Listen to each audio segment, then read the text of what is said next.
Ich war auch 88 einmal im Westen eingeladen, bin ja nicht dort geblieben, aber als ich dann im Jahr 89 wieder eine Einladung hatte, wurde mir gesagt, nee, nee, geht nicht. Da hatte ich dann gedacht, naja, dann, wenn es so ist, ich dachte jetzt, wenn es so ein bisschen offener ist und ich kann auch mal raus, dann geht es schon.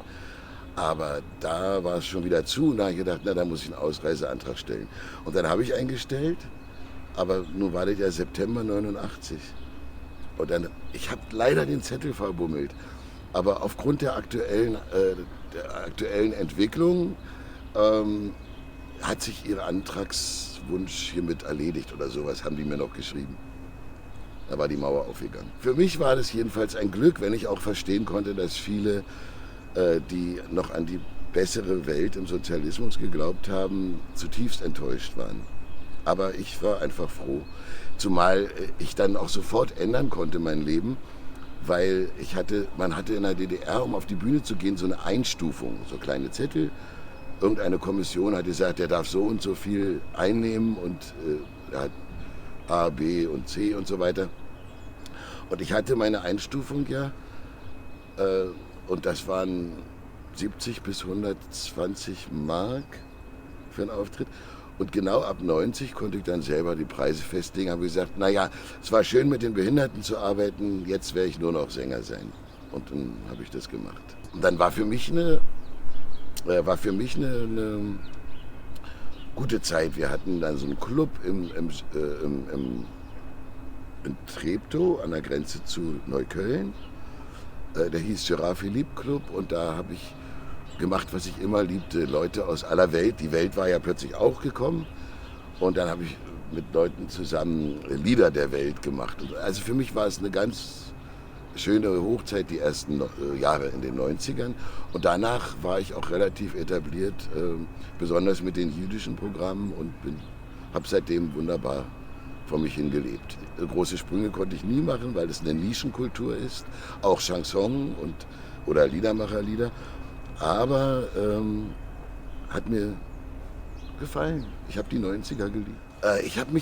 Ich glaube, das ist heute noch manchmal, dass immer, wenn ich über die ehemalige Grenze gehe, ich sage, ja, also das ist noch ein bisschen drin, das Gefühl. Und das war ganz stark.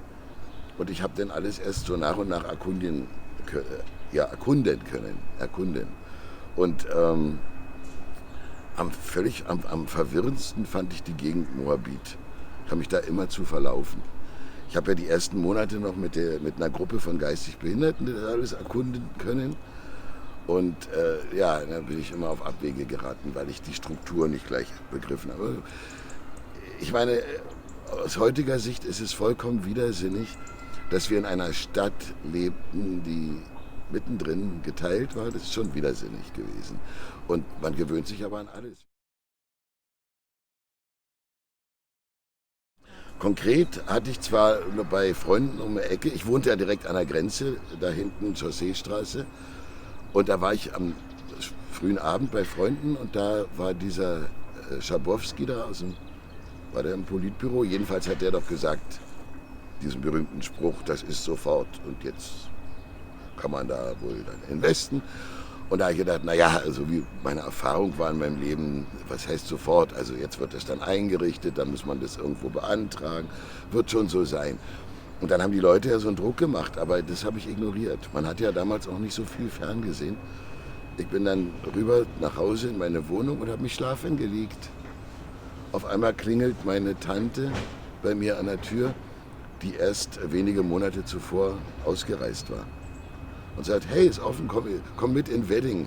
Da in Klein-Zaches in der Kneipe können wir, da darfst du heute Nacht mit Ostgeld bezahlen.